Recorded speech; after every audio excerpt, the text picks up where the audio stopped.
Urakaza neza kuri The Soul Talk. Iyi niyo channel rukumbi uzasangaho ubusobanuro bwose bw'inzozi, haba izo warose cyangwa se iz'inshuti zawe zaba zararose zakubaza ntubisobanukirwe. Igihe cyose uzagera aha ukatwandikira muri comment, ikintu cya mbere tuzakora nuko tuzihutira kuzigusobanurira.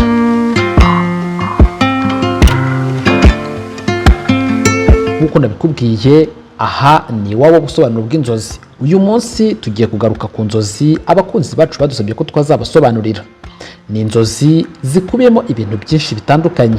Izi nzozi kandi umukunzi wacu yatwandikiye yatubwiye yuko ubwo yari aryamye yaje kurota abona arimo avuza induru, nyamara nubwo avuzaga induru nta muntu n'umwe wigeze abasha kumwumva.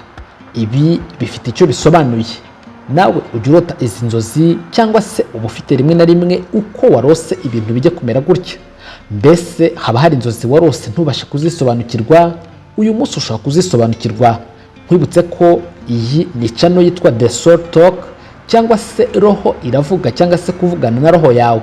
Ibi bifite aho bihuriye n'inzozi urota buri munsi. Turagusaba ko dutera inkunga uyu munsi ukaza kureba munsi y'izi nzozi twasobanuye ahanditse subscribe cyangwa se abone. Nyaboneka kandaho wemeze kuzahorana natwe by'iteka ryose. Ubusobanuro bwacu bw'inzozi tugiye kuza twitse ndetse dusobanure byimbitse kuri iki gisobanuro cy'izi nzozi. Kurota uri kuvuga cyangwa se uri gusakuza nyamara ntihagire umuntu ukumva, ukabona urataka cyane ukoresheje imbaraga zidasanzwe nyamara abo utakira ntihagire ukumva.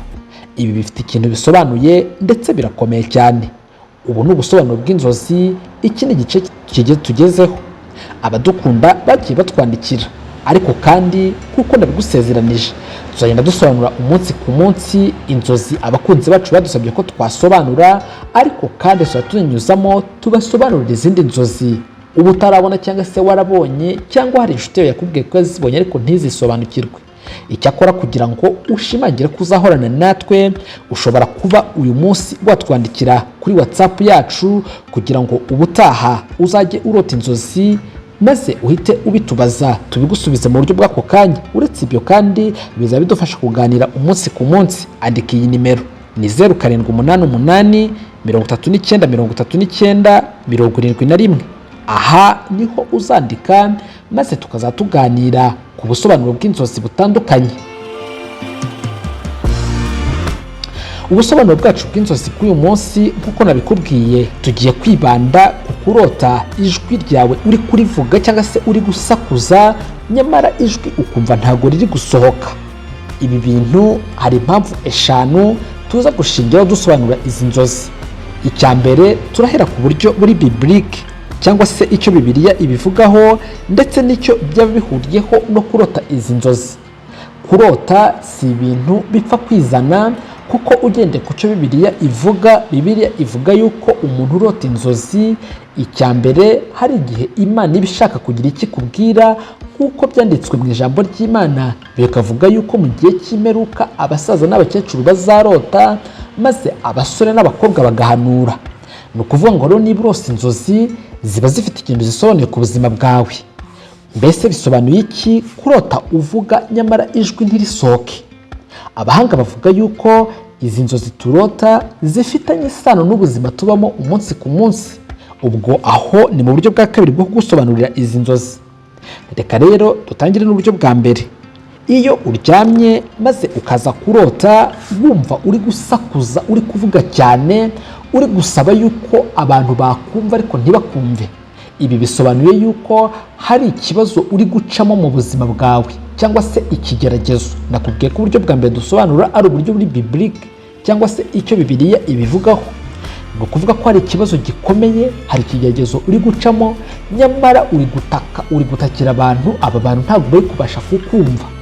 Ibi ni ibintu byo kwitonderwa. Ubusanzwe ijambo ry'Imana ritukangurira ko mu gihe ufite ikibazo umuntu wa mbere wo kubibwira atari abantu, yemwe atari umugore wawe niba warashatse, atari umugabo wawe niba ufite uwo mwashakanye, si papa wawe cyangwa mama wawe niba ukibafite, nta nubwo ari umukunzi wawe, ahubwo umuntu wa mbere cyangwa se aho ukwiye kubivuga hambere ni uguhamagara Imana yo mu ijuru nk'umuremyi wawe wakuremye.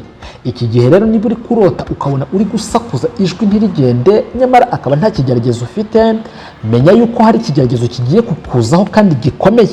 Iki kigeragezo kizakubera hatari cyangwa se kizagukomerera ku rwego rwo hejuru, ku rwego uzatakira abantu ntihagire umuntu ukumva. Iki ni cyo gisobanuro cya mbere kigendanye n'icyo Bibiliya ivuga ku kurota uri gusakuza nyamara ijwi ryawe ntirisohoke. Iyo ni iya mbere. Icya kabiri, hari igihe uzaba ufite ibigeragezo cyangwa se abadayimoni bari kukwataka muri ako kanya. Ni ukuvuga ngo hariho imyuka y'abarozi cyangwa se abashitsi barimo baragushika nyamara uri gutabaza, wahamagara abantu ntibakumve. Icyo gihe birasaba yuko uza gufata igihe, niba rwose izi nzozi ufata igihe uba imbere y'Imana, uyisenge, uyisabe imbabazi, wongere uyihamagare ize ibane nawe muri ibi bihe, kubera yuko ugeze mu gihe ukeneye yuko ari ikwiriye kukumva, kuko izi nzozi urose ziri kugusobanurira yuko mu bantu bose muziranye nta muntu ufite umwanya wo kuza kugusobanurira cyangwa se kugutega amatwi. Ibi rero uzabyumve kandi ubyiteho, unabyihingemo. Mu buryo busanzwe cyangwa se mu buryo bwo mu buzima busanzwe butandukanye n'icyo Bibiliya ibivugaho, bivugwa yuko iyo urose uri kuvuga cyane nyamara ijwi ryawe ukabona ntabwo riri kugenda, ibi ngibi ikintu gikomeye bisobanuye ni uko bisobanuye ko iki gihe ufite ibibazo cyangwa se ufite ibintu wiriwe ucamo utekereza mu mutwe wawe. Wabonye abantu batakwitayeho ndetse ukomeza kubitindaho mbere y'uko uryama. Nicyo kintu cyatumye uryama, umaze kuryama uza kurota izi nzozi ukabona uri gusakuza nyamara nta muntu uri kukumva. Gusa iyo urose ibintu wiriwemo akenshi burya nta nubwo unabyibuka. Iyo ubashije kubyibuka nabyo biba bifite igisobanuro, kubera ko si buri gihe Imana izakubwirira icyo ishaka kukubwira mu nzozi, ahubwo hari n'igihe izabikubwira ibicishije mu kubitekerezaho. Iki gihe nubitekerezaho mbere y'uko uryama, wanaryama ukabirota, wasakuza ukabona ntabwo ijwi ryawe riri gusohoka.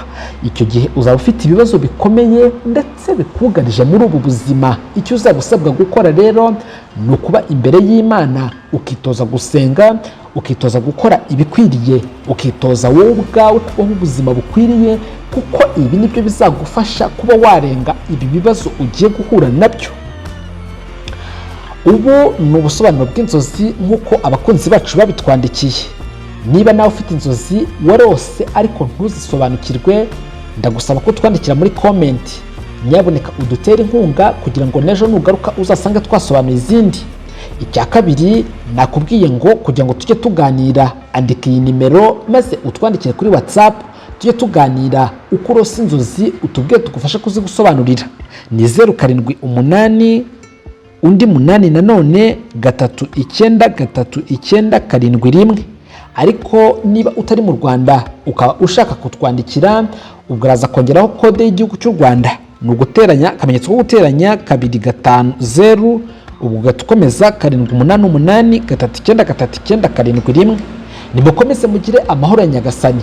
Mu by'ukuri turabakunda kandi tubifuriza ibyiza byose Imana itanga. Mugire umwaka mushya muhire w'ibihumbi 2025.